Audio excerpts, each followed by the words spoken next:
Hi everyone, welcome. We'll be getting started in a minute or so. We're just going to wait for some more people to join the session.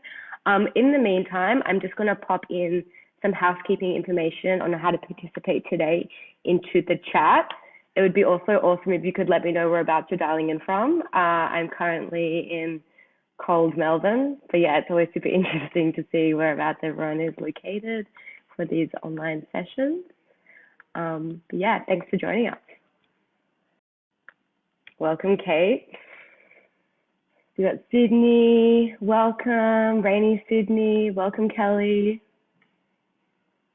Kate from the Macedon Rangers, welcome. Anne from Singapore, welcome. Lots of people from rainy Sydney, New Zealand. Leanne from New Zealand, welcome. Alrighty, I might get started now. We're a minute past. Hi everyone, I'm Kate from General Assembly. Welcome to today's event, the $5,000 Startup Club, how to get started on your business idea. Thanks for joining us, and a huge thank you to Atto for collaborating with us today on today's event. Before we commence our event, myself and General Assembly Australia would like to acknowledge the Aboriginal and Torres Strait Islander peoples as the first Australians and traditional custodians of the land, where we live, learn, work, and pay our respects to elders past, present, and emerging. Now quickly to introduce General Assembly. General Assembly is a global tech education company, helping people upskill in technology, business, data, and design. And our mission here at GA is to empower people to pursue the work that they love. You can visit us online at ga.co to check out all of our offerings, from classes and workshops to longer format courses and other free events like this, which are all currently running live and online. Now I'm going to run through some housekeeping information on how to participate in the webinar today. I'd like to draw your attention to the menu bar at the bottom of the Zoom screen. You'll see two options, the chat box and the Q&A. If you have any content related questions for any of the panelists, please pop those in the Q&A box and they'll get to as many of those as they can at the end of the session. If you have any general comments or any GA related inquiries, pop those in the chat box and I will follow up with you if necessary. Also, the recording of today's session will be emailed out to you all within the next week. Also, if you like today's event, you can head to our website to see what we've got coming up in the near future.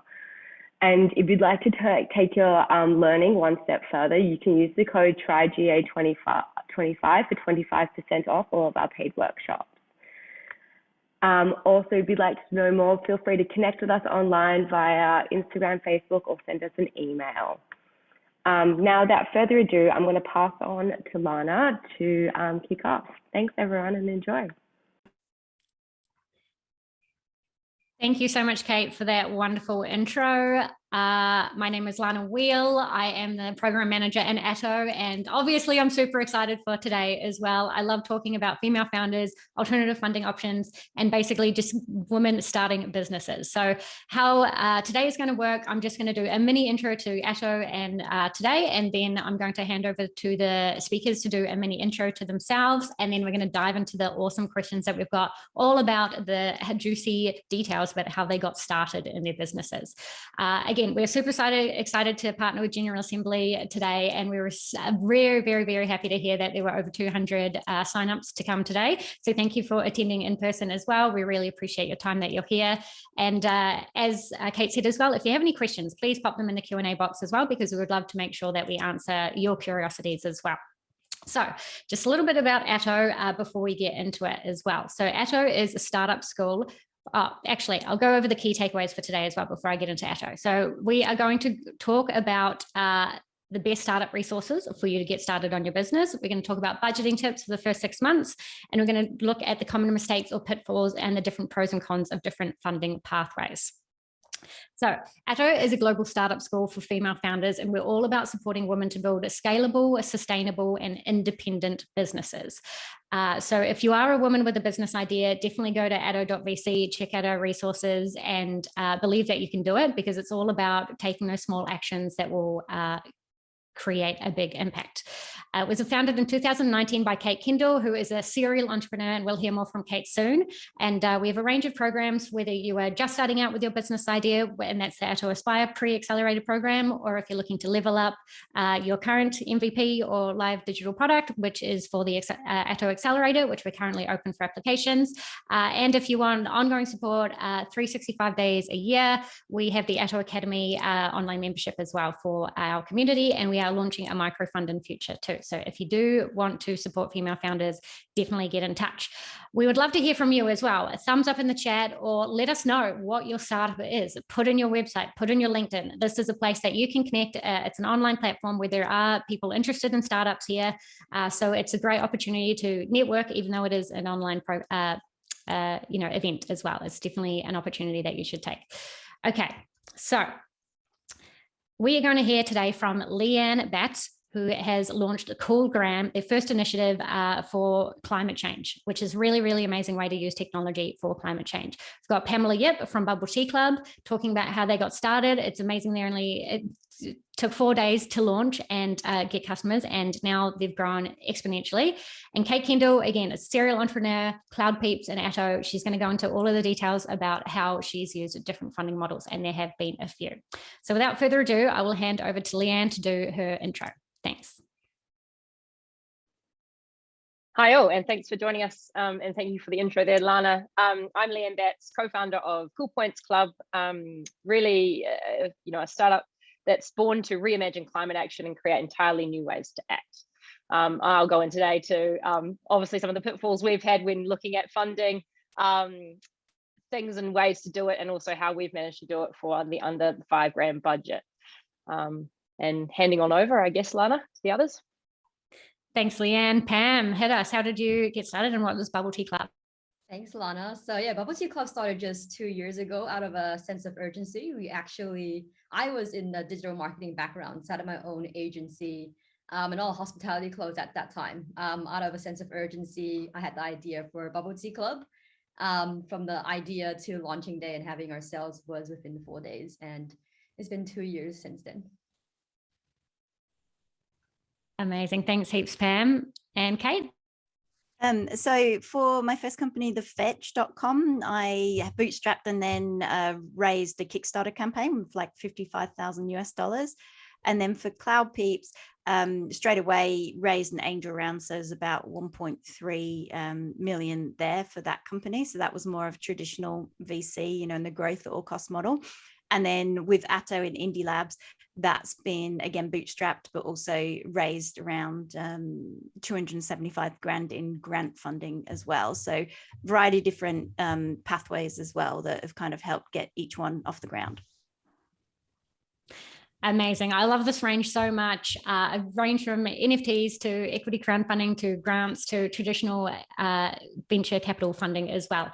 On the Atto blog, we've written a few helpful posts, which I'll post in the chat as well, which talks about the pros and cons of different funding models and what it costs to start up as well. So the big question is, can you start a startup for $5,000? So I'd love to dive into a bit more of the very early days. What did you do at the beginning? What did you spend money on? And how much kind of runway did you give yourself in those early stages? Leanne, if you could go first and share your story. Yeah, of course. Initially, when I dove in, giving myself a runway of 6 months in my mind. Now we're nearly 12 months later. So just be mindful, once you jump in, you're probably never jumping back out.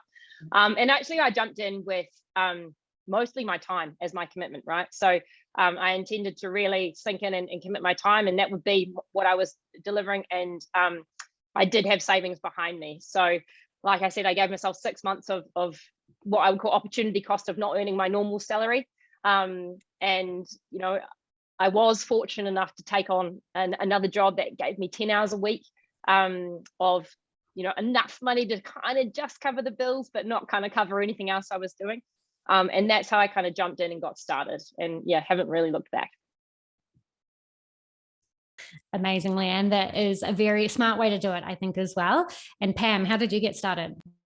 Yeah, so like I said, I actually started Bubble Tea Club more out of a sense of urgency. because we really needed income at that time. And I had a team for my other business. For us, it was more leveraging our existing skill set. So when we started it, I had no plan of how long I would be in it. All I knew was that I really wanted to make it work.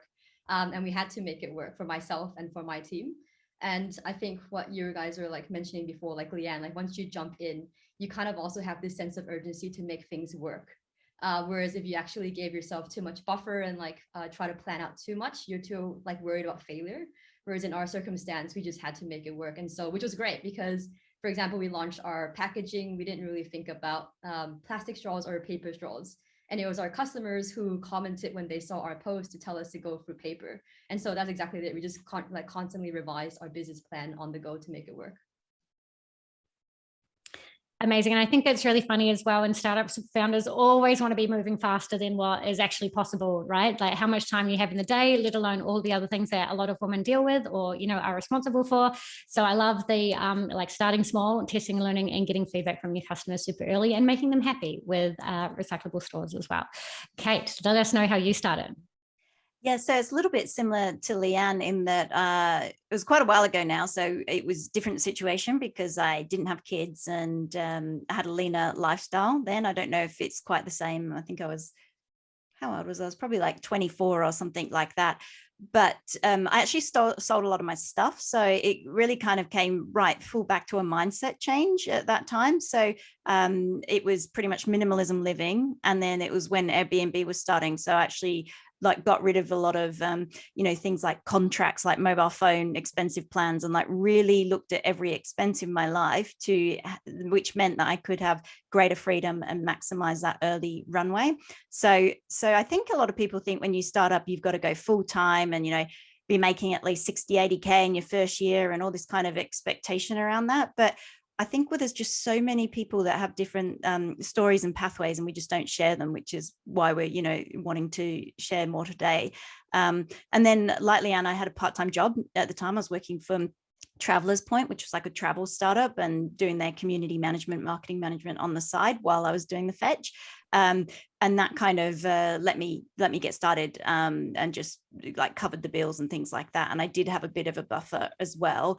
And that's something I think it's good to get that security behind you, because startups can be risky and it doesn't always have to be all or nothing. I think it's good to have that pressure with customer demand and like that urgency and create that urgency, but you don't always have to be taking the biggest risk and putting your whole life, on hold and all your relationships and all of that kind of thing just to do it. So, you can do it on your own terms too. Amazing, Kate. Yes, you're preaching the Atto vision there as well. You don't have to put all of your eggs in one basket. You can test and learn early and, still have a job on the side if you need to as well. It's definitely quite a risk if you do quit your job and try and go full-time in a startup, because it does take time to get customers, earn revenue and become profitable and then be able to pay yourself. So it is a good idea to ease into it as well.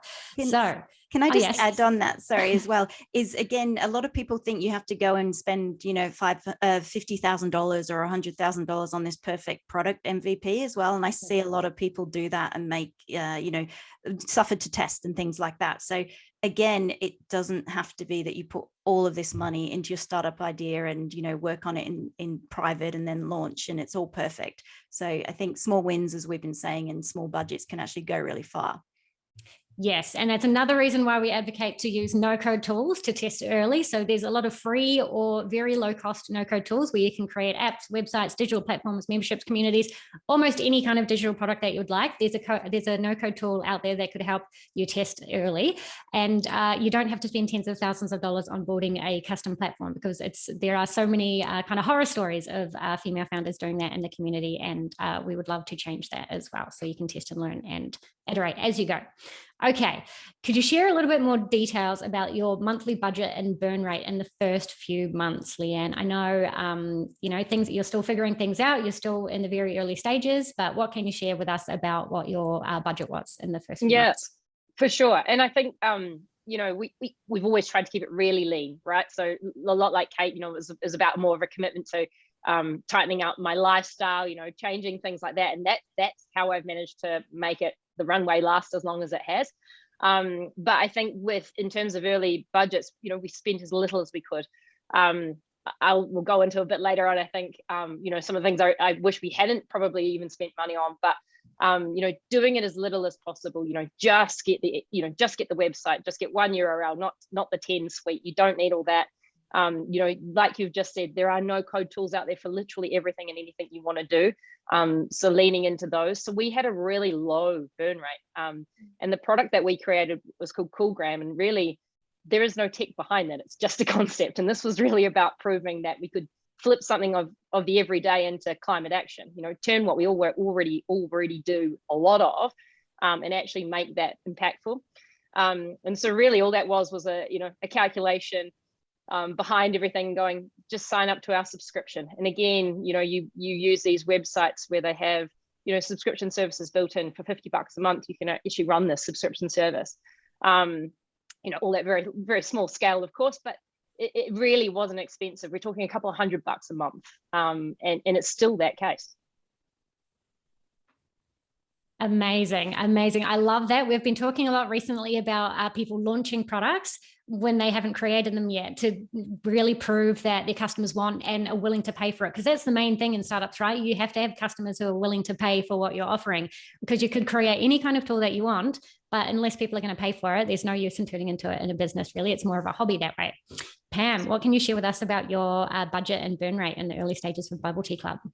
Yeah, I think you're interesting that you mentioned before that we kind of started our business with no product. When we had the idea for making your own bubble tea at home, like my business partner, Jenny, rocked up to my house with these ingredients. And we didn't even think how we would package it. All I did was assemble the drink. Like, I was surprised myself how easy it was to do. And so it was a matter of also showcasing it to our customers, or like potential customers, that it's also really easy to do. And it actually tastes as good as the shops as well. So in my living room, I had no packaging, and at that time, no brand name as well. And we just filmed assembling the drink. The video was done within like 30-60 seconds, which also showcased how quick it was. And we posted it online. So of course, like when you're starting your business initially, you don't have a following.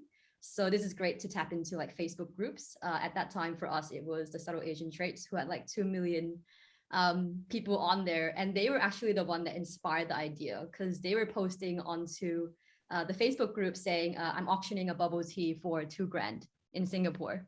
And that's because you couldn't make it yourself at home. So imagine if you couldn't make a coffee, or you couldn't make a tea, and yet to pay like $7 for the drink and another $9 to have it Ubered out to you. In Singapore, they couldn't even do Uber. So people were joking, this is the last bubble tea that's available in Singapore for like who knows how long. So they inspired the idea. And yeah, we posted it online. We had the website. So we were linking people back to our website. So that was also what we invested into.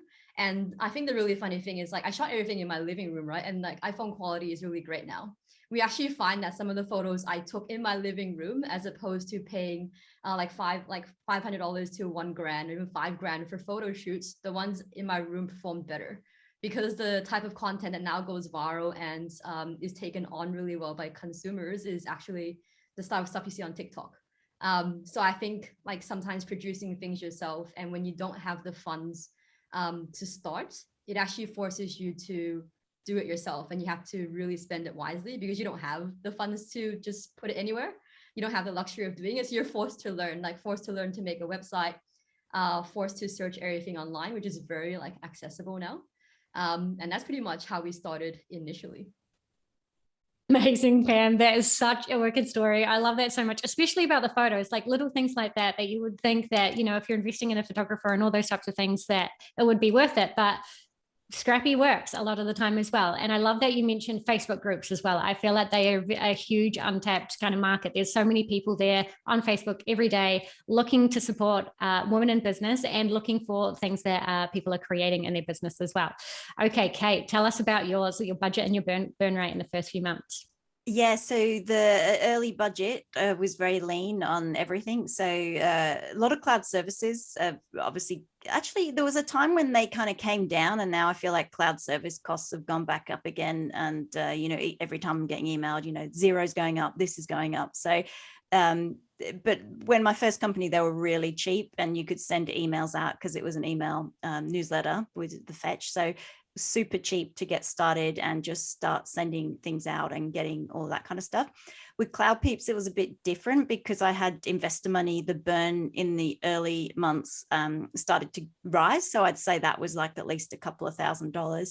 And now at Atto, even with cloud service costs, just ongoing running costs are probably just even a couple of $1,000s just to cover all of the kind of, different software and tools that we use. But we have chosen to go like custom or upgrade a few of those things. You can get most of these things for free. So for instance, you're mentioning Facebook groups. So yeah, there's a lot of tools that you can use that have, freemium models and all of that kind of stuff to cut burn. So I just think you've got to kind of evaluate where you're spending money and what you don't need to spend it on at that point in time.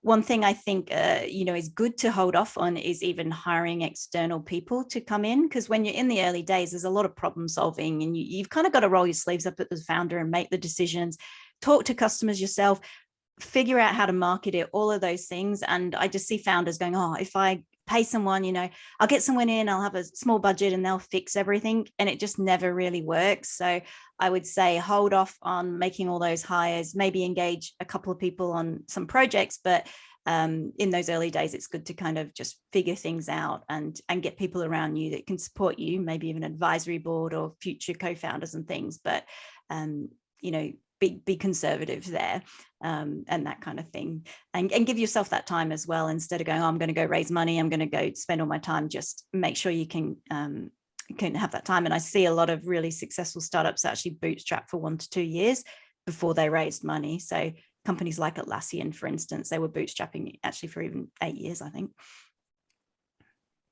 Amazing insights there, Kate. I love that you mentioned that the founder wears all of the hats as well. So in the early stage, you were definitely doing all of the things. And yeah, where you can get kind of consultants or one-off kind of projects, I think that would be better than hiring someone long-term.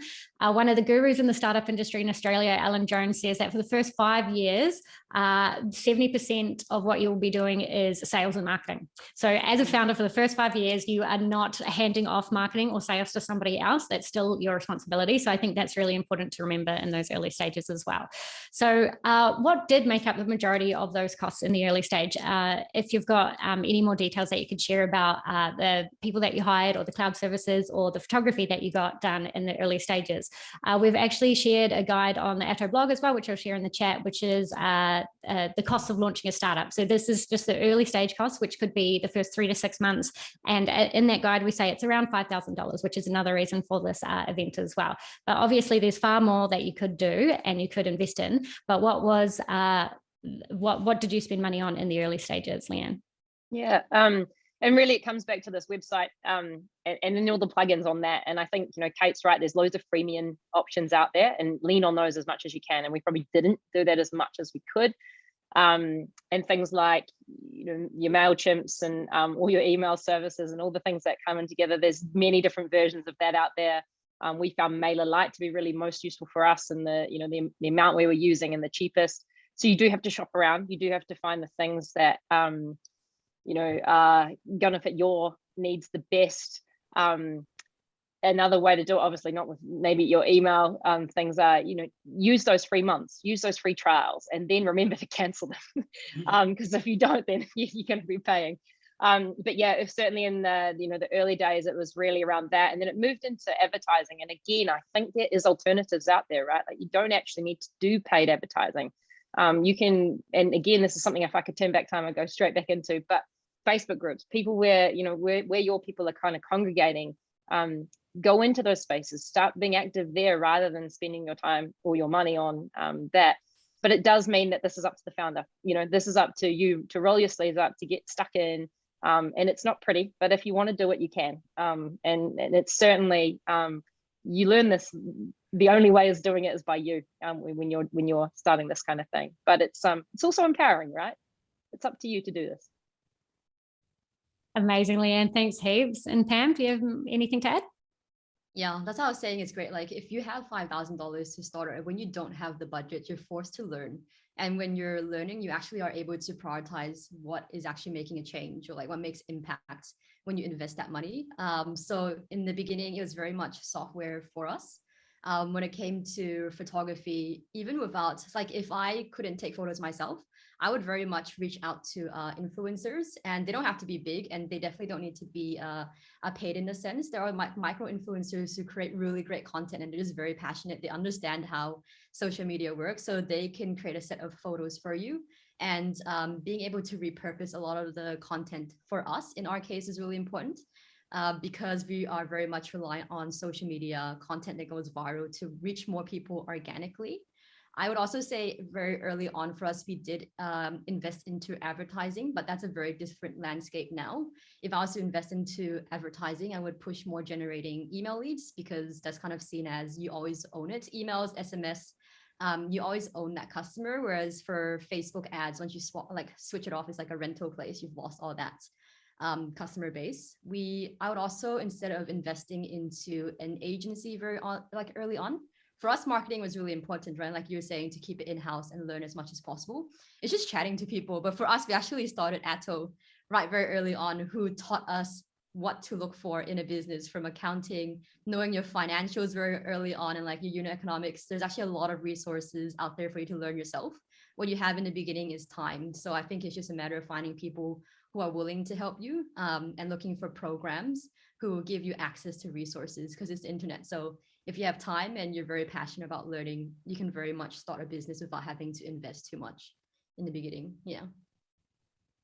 Very good point. I think, as you say, there's so much information online now, and it's all like when you're paying for education, it's someone putting it in a digestible way where that resonates with you as well, that you enjoy and you want to digest as well. Because again, you could read 1,000 blogs about it, but you might not be inspired afterwards to take any action. Kate, how about you? What can you share about your early costs? Yeah, so I think there's things that you should prioritize and things that you shouldn't prioritize. One thing that we haven't mentioned yet is, I just think, really good, like building an operational fortress that protects you as your company scales. So often, and I'm like, get started, let's just make things happen, and you don't need to have everything perfect. But I think from a legal perspective, like incorporating, if you do have a co-founder, get really good co-founder agreements. Make sure that all the stock, everything, every time you're engaging everyone, that those agreements are really tight, because as you scale, and if you actually become successful, that's where you'll really regret, skimping on money there.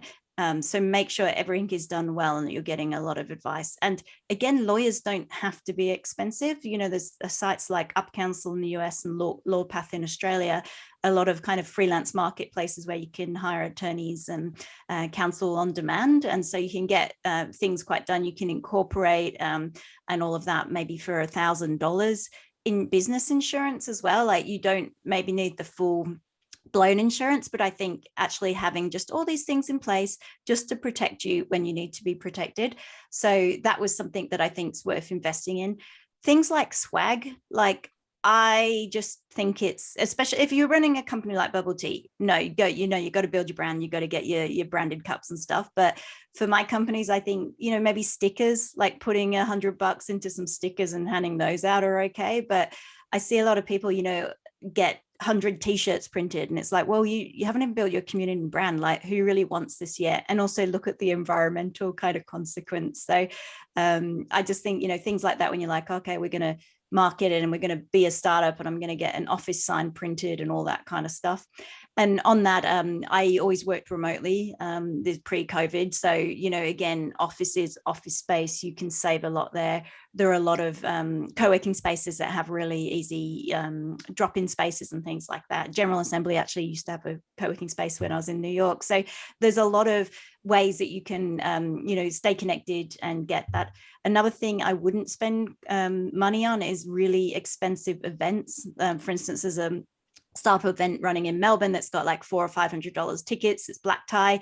You do not need to go to black tie events to go and build a great startup. Like it's great when you want to network later on, maybe meet investors, but in the early days, it's just not a good use of budget. So all of those things, I think you just have to really ask yourself. And we've spoken a lot about time, but your time is incredibly valuable as well. So, make sure you're using it very wisely, working on your business and not just kind of playing business and spending all the time like going to startup meetups and stuff. This event exception, because I think it's really good, but just be mindful of how you're investing your time as well. Some amazing points there, Kate. And we've had a few questions about one of the questions that we've got on our list to tackle as well. So I think I'm going to ask this one now. Who was the first person you hired, or what were the first tasks that you outsourced? And then part of the questions we've been asked in the chat is about when do you outsource when you're a one-woman show? Like, how do you balance your energy in that sense? And then also someone else has asked, does it make sense to hire a virtual assistant from the Philippines, where it will save you a lot of money, and then it will make it up for the cost later on? What are your thoughts on this, Leanne? And who was your first hire? Yeah, honestly, we've not hired.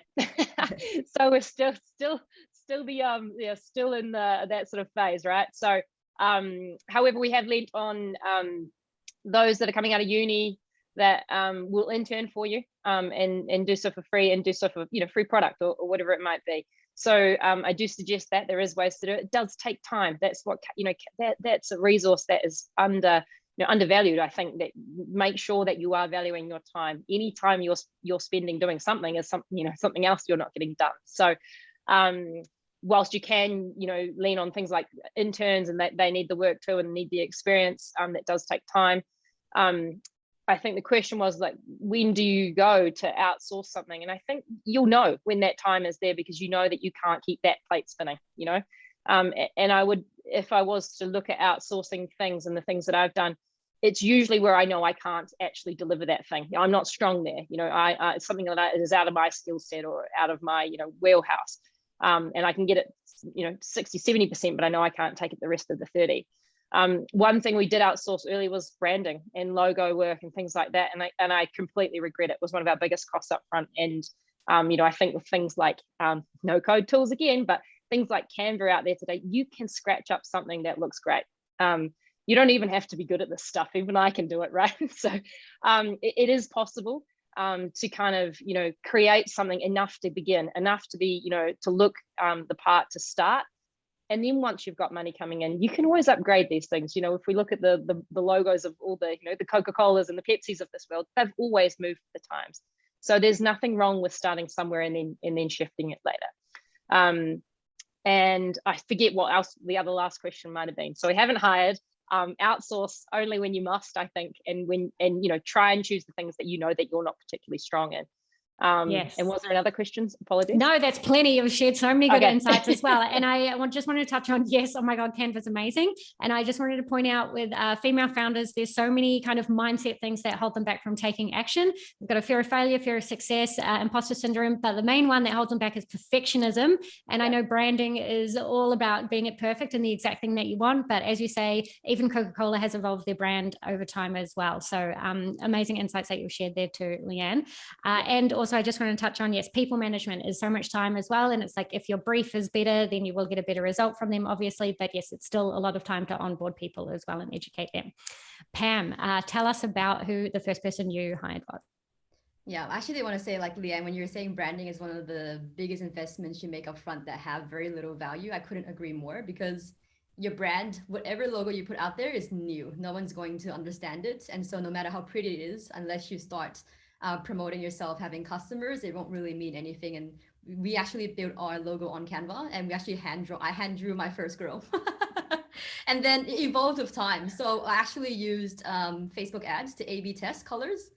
And I use those colors to decide what my brand is, because I think the way that businesses are run, and predominantly online now, is completely different. I don't think you should start a brand, for our case, upfront. For us, we literally developed a brand color code, logos, fonts, and placements, as we tested what worked in our emails and what worked in our ads as well, because we basically chose colors that we knew would sell our products, and it really worked that way for us. And Canva is amazing.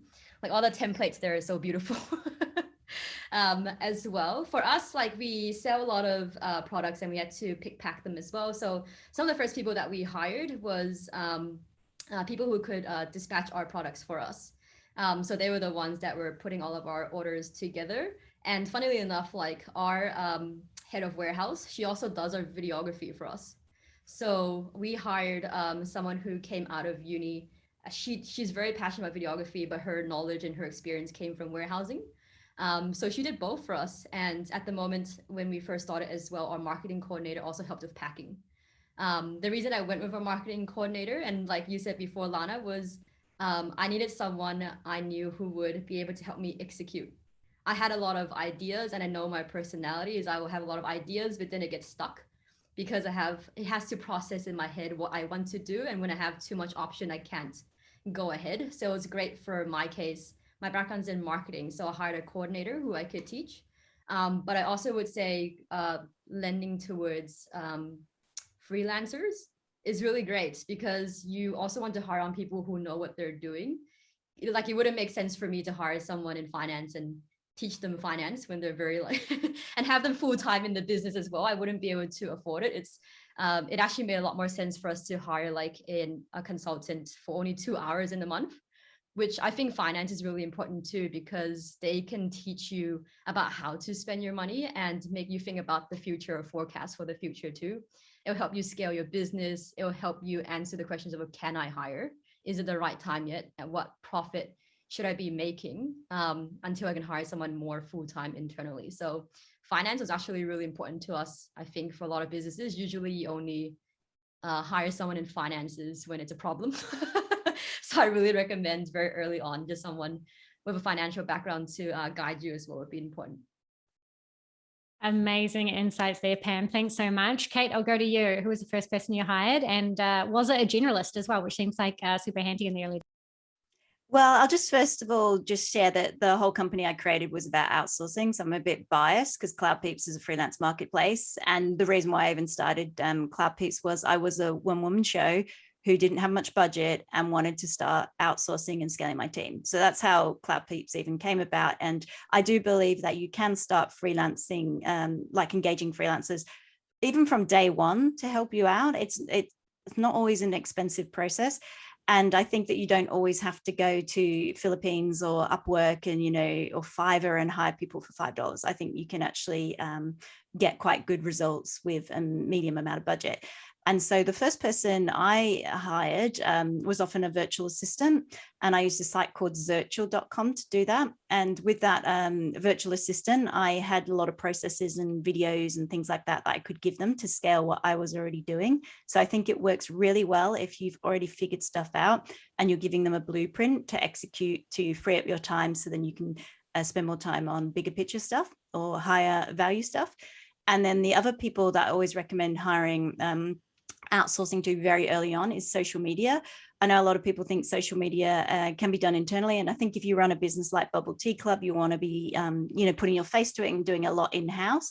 But for a lot of software startups or startups like that, it's pretty much like, you got to look alive, you got to post some tweets, you got to just kind of post some updates. It's not really about super hardcore growth at that time. And I think for, even $250 or $500 a month, you can get someone to manage your social media and do that quite well.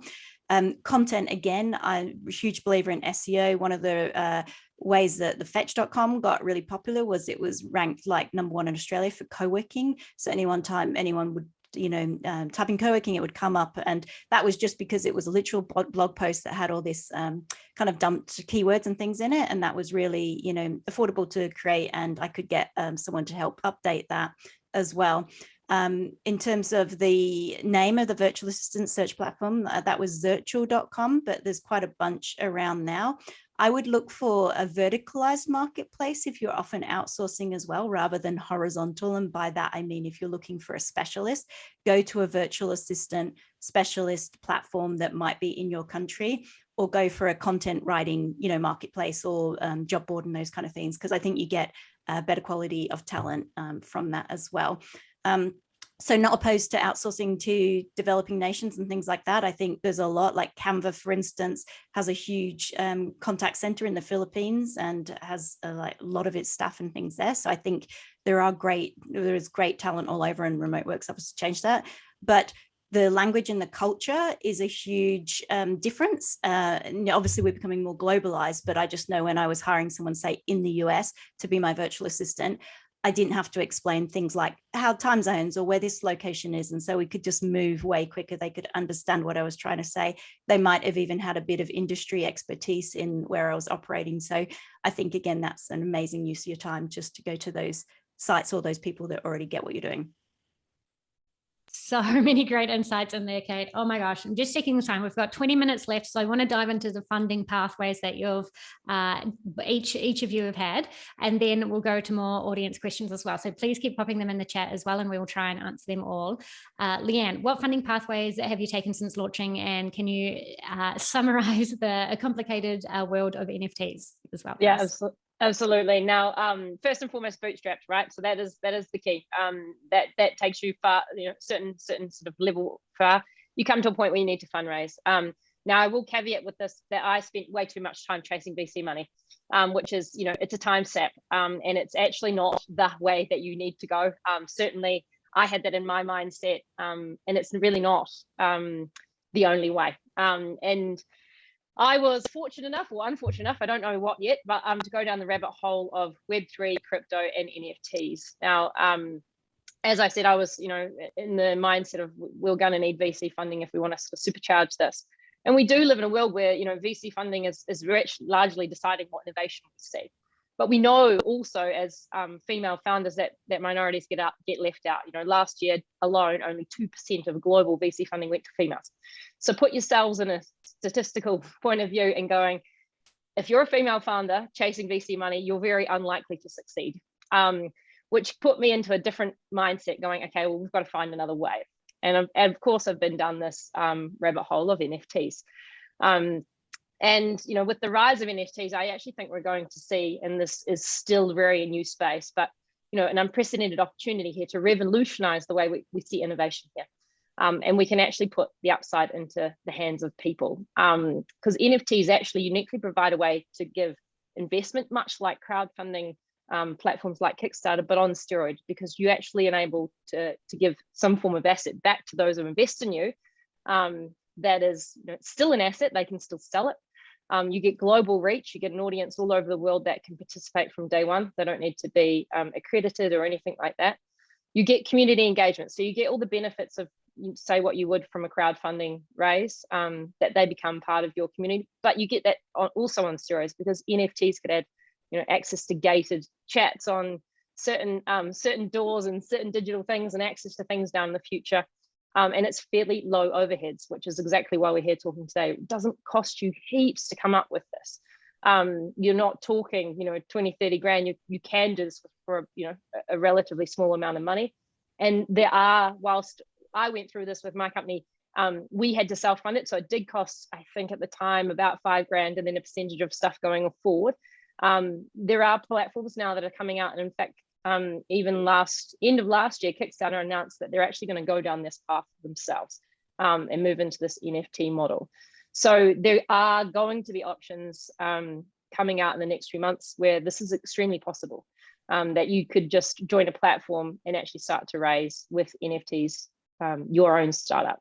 So it's very strange, it's very new, but I do encourage anyone out there to explore it at least. It's for us, the one thing to kind of remember is like any Kickstarter campaign, these things don't sell themselves. You still need a campaign around it. And I think, we're going to hear from you, Pam, but you guys did a wicked job of this, and that's what, makes you super successful in these things. And you look at anyone that succeeds in this space. So NFTs are an amazing little vehicle to do it, but you're still going to need, the campaign success around it to actually succeed. And that's certainly not easy.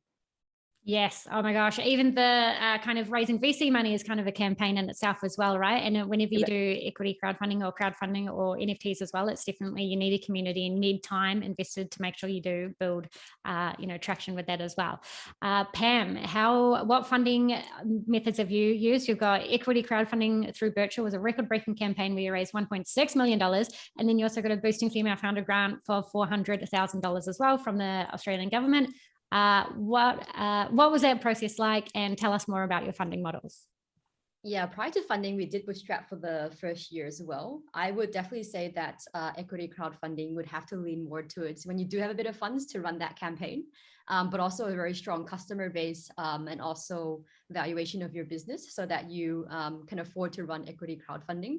But prior to that, we were actually very confused as to if we should go through VCs, if we should go through angels, or go through virtual for equity crowdfunding. It was just very new to me, and I only ever heard the most about venture capital.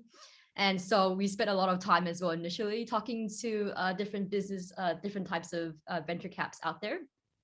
And I think a really good advice that someone pretty much said to me is like, for Bubble Tea Club, it's not really anything new, in the sense that there are supply chain managers out there. There are people who have grown food and beverages businesses to be in the hundreds of millions before. Whereas in tech, it's very different. You have to be really innovative. You need someone really passionate to try something new, which I think VCs tend to lend towards more.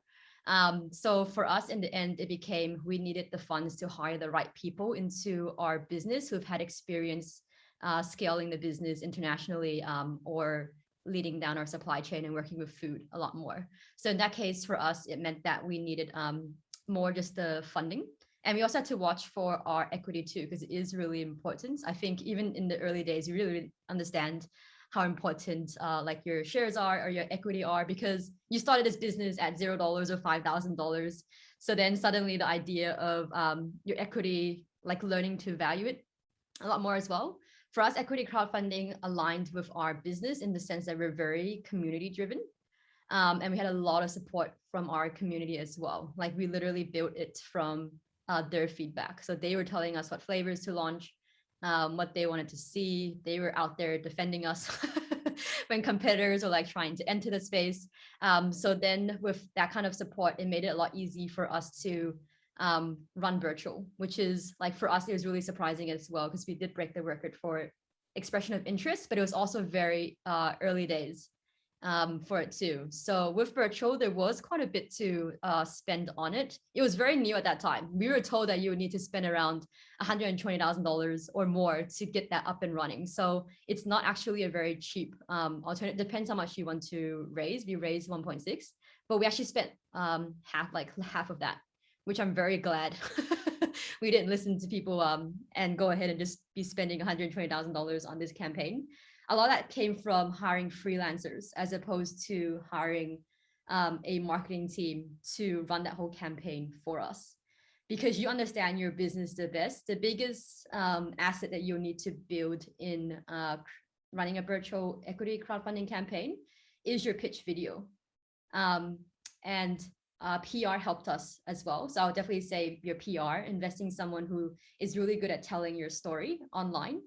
And then just going through virtual to raise was how we did it. That took us a good 3 months. We were filming until like 12 a.m., 1 a.m. to get this video up and running. There's also the cost of lawyers involved. That was extremely important when it comes to like pulling together a constitution, readjusting your shares. There was just a lot of legality around it, and the offer doc as well. That took a lot of time too. So definitely factor in the cost of lawyers, accountants to get your financials up and running. There's also a fee that virtual will take too for whatever you raise.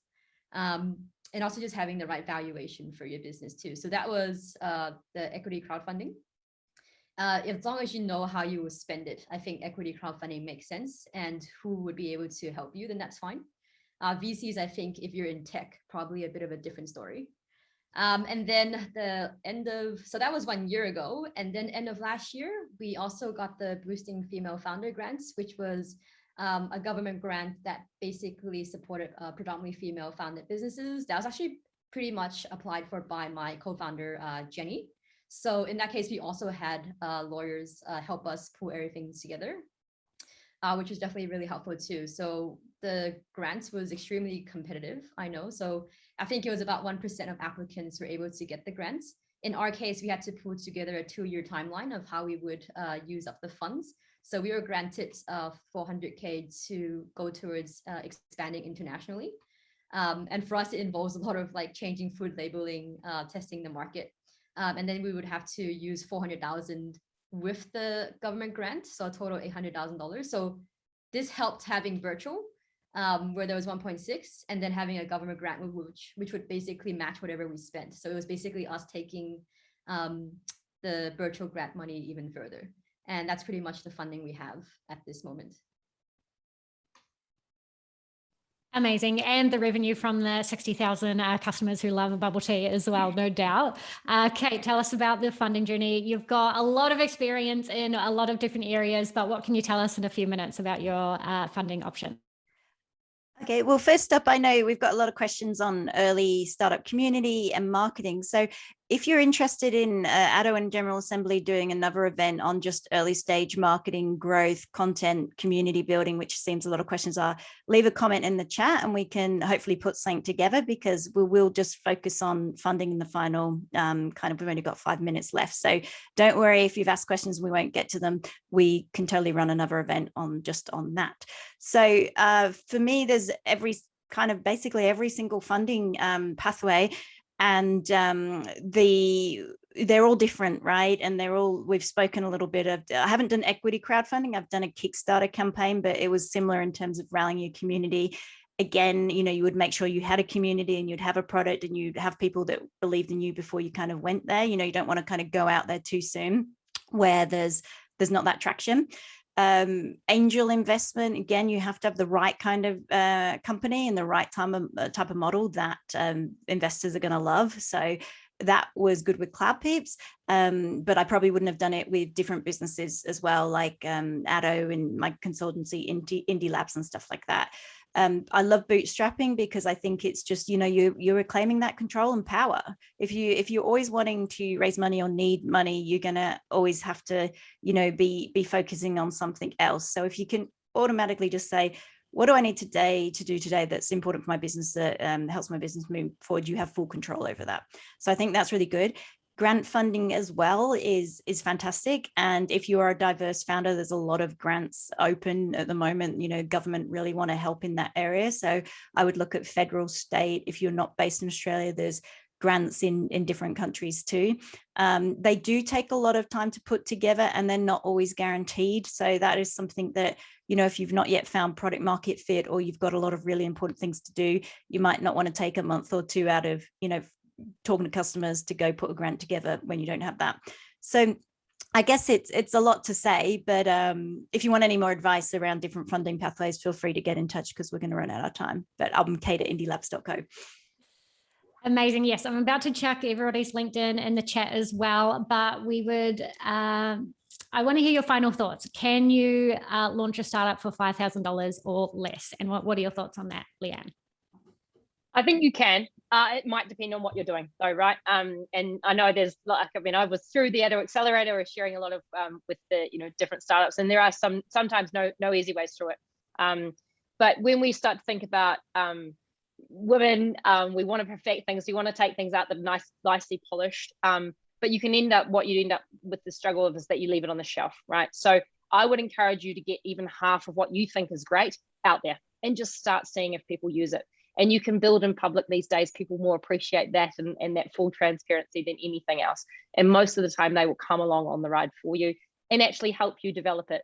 Just like Pamela said, with the straws right at the start, is that, sometimes they're the ones that are going to give you all the things that you need. So I encourage people to think lean, do half of what you want to do and just start getting it out there and trialing it, because it's the only way you're going to find out if you're going to get there.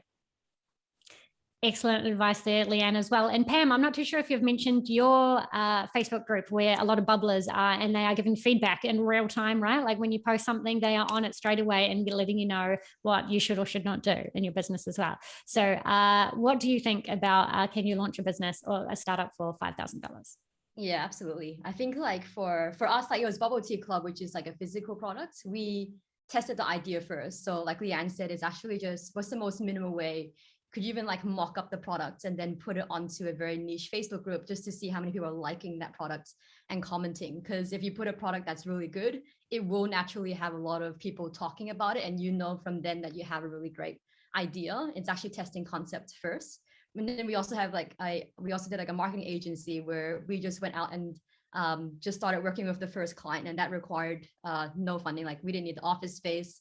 We just needed access to our internet, and we just had access to that client, and we were starting in the first week as well. So I do think you can very much start with $5,000 or less, but you have to learn or like listen a lot so you know where to spend the 5,000 to make the most out of it initially. Excellent points as well. And I just put it in the chat as well. We've written a guide on the Atto blog about the cost of launching a startup as well. So Kate, you are the leader at Atto and you're the bit massive advocate for the indie way and doing things, starting small and testing and learning. And you've supported thousands of female founders now as well. What's your advice for, do you think you can actually start a startup for $5,000? Well, yes, obviously I'm a bit biased, as you've said, but I would even go further and say you can start unicorns and hardware companies and product, like offline product businesses, for under $5,000 too. And we've actually seen that at Atto with people launching like solar panel companies and vitamins and things like that for that, because it's the way that you build your MVP and prototype and get MVP and prototype and get traction and all of that makes it happen. So it's not that you're going to get $5,000 and that's covering everything. It's that you can leverage that and get started with that and take those next steps and get those initial hires. Aerobe is one example that went through Atto. She's raised a couple of million now, but didn't have a technical co-founder and prototyped in ShareTribe, which is a no-code marketplace platform, and then was able to go get millions and expand and revenue and all those things. So I 100% agree that you can start a company for $5,000 or even less, and you don't let it stop you from doing it if you don't have money. Yes, amazing points. And as Kate said, there are many tools out there that can help you as well. And at Atto, we always advocate to test early and ideally get revenue. Because again, if your business isn't making money, it might not last long and it might cause a lot of stress in your life as well, which is not what we advocate at Atto. We want female founders to build startups that suit them and that they build them in their own way and their own terms as well. I'm just going to do a few final notices about Atto. We've got some pretty exciting news. The Atto Accelerator is open for applications right now. So if you are a female founder who has a tech product live that you would like to take to the next level, apply to this program and do not wait until everything is perfect to just apply anyway and see what happens. It is a brand new program focused on product and growth as well. So again, if you have an MVP live, if you have a beta version live, this 12-week program will help support you to take it to the next level as well. And just a little bit more about Atto. So as I said, we've got the Atto Accelerator coming up. Next year, we're going to run the pre-accelerator program again, and then we're also launching a micro fund. So if you have any interest in any of those areas, please get in touch with us. You can contact Kate Kendall. She's all over the socials at Kate Kendall, and you can learn more about our alumni startups. We didn't go into too much detail, but Leanne was in last year's accelerator program, and then Pam was in the 2020 accelerator program as well. I think it was just a month or two after they launched their business, they joined the Atto Accelerator program, and then, the rest is history. 2 years on, they've raised millions of dollars and supported thousands of people to enjoy bubble tea at home as well. So yes, you can check out all of our alumni startups. We've supported over 100 founders through our female founders through our programs now as well. So if you go to atto.vc/startups, you can check out all of the founders. You can check out their websites. You can stalk them on LinkedIn, and you can connect with them and ask their opinion about all of the things as well. As I said, you can follow us on social media as well. We're AttoVC anywhere. And if you want to support what we're doing, please get in touch. Again, I want to say a massive thank you to the General Assembly team as well for collaborating on this event. We were so happy that they were happy to do this as well, because we think it's such an important topic and we love talking about the realities of starting a business as well. So yes, we believe you can start a business for $5,000. You can start a startup for $5,000. But you've got to test and learn, you've got to get revenue early, and then that will hopefully take you to the next level as well. We do have 2 minutes left. Leanne, do you have any final thoughts or any advice that you haven't shared that you want to include? On the spot. No, I think that really covers it, right? Like that $5,000 is absolutely enough to get you going. What comes after is the big question mark. But with the advice that we heard from Kate today, Pamela, do as much as you possibly can, outsource where you can too. And yeah, you can take it to the next level. You can get started. I cannot encourage people enough just to give it a crack. Don't wait for perfect. Perfect will never happen. You'll never be happy with it. Just get it out there, start using it, get it in front of people, as many people as you can. Take the bad with the good, listen to the people that don't like it. They'll tell you something you don't know as well. So yeah, that would be it Kia for me. ora, Leanne. I love that phrase. Just give it a crack. I love it so much. And as you said, everybody has opinions as well. So again, you can take the negative feedback to fuel you to do something on your own terms as well. We've seen that a lot with female founders. They get told that their business is just a little hobby or there's not a market for it and things like that. And, you know, you ask your customers and get feedback from them to see if you should create this business as well. Pam, any final thoughts? Yeah, I actually saw a video that was really great. And I think it was, she basically said, if you thought about an idea or you had a thought over 100 times, it's a sign to do it. So don't overthink it and just commit to getting started in the first step. And if you feel stuck, you actually be really surprised how many people out there are willing to help you, even just finding them on LinkedIn. Like if you have any questions around like your business or getting started, I'm also happy to just chat as well. But like I didn't know Atto existed until it popped up into an email and searching for answers, and they're a great spot to start to let you know what you don't know. So just go out and look for answers and just get started. Amazing. Thanks heaps, Pam. Kate, your final thoughts? You're on mute. I'm just going to echo Pam and say, yeah, you can Google your way out of anything, really. I'm like, as a side doing a renovation at the moment, I feel like I'm a pro builder now because I can just Google and join all these Facebook groups and ask for help. And yeah, don't underestimate the asking other founders. Founders to founders is such a strong bond. If you've got a question or a problem, you know, instead of going, I need a consultant, just go to a founder. Founders will always help you. So reach out to people, connect, join founder forums and groups, all that kind of stuff. So, and just a quick thank you to Lana for hosting as well before we run out of time. So thank you so much. Lana. You're so welcome. Thank you all for sharing your insights. Love the honesty and the giving back to the next generation of female founders as well. That's what we're all about at Atto as well. And General Assembly is all about educating people as well, so they are passionate about what they do in their work as well. Again, thank you everybody for joining us. It was a really great session. Thank you for all of the questions. We will work on this next session on content and early stage marketing as well. So again, thank you all for joining us. It was a pleasure having you all here. And as always, if you need anything from us, reach out on social media. We are available online, and we have said you can reach out to us. So please don't hold yourself back for any reason. Take that next step to, you know, make your ideas a reality and earn some money. It sounds really good. Thank you, everybody. We'll see you very soon. And the session will be sent to you in the follow-up email from General Assembly. Thanks all. Everyone.